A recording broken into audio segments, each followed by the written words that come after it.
We offer our full range of services in Excelsior, such as drug cleanup, biohazard cleanup, suicide, homicide, or hoarding. And in the past year, we have helped several clients in the Excelsior area with a hoarding and death situation. So the process starts when the customer calls our office. We'll gather the information that they have at that time and schedule a time to meet them on the job site so that we can see what the scope of work will be. If we need to, we can help them file an insurance claim at that time as well.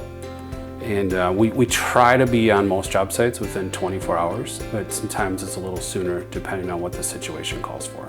Not hiring a professional can lead to improper work being done. Unfortunately, it's pretty easy to call yourself a biohazard expert when the reality is they're probably experts in fire and water, and they're not doing biohazards full-time. All of our staff at Scene Clean is full-time, and all of us have third-party certifications.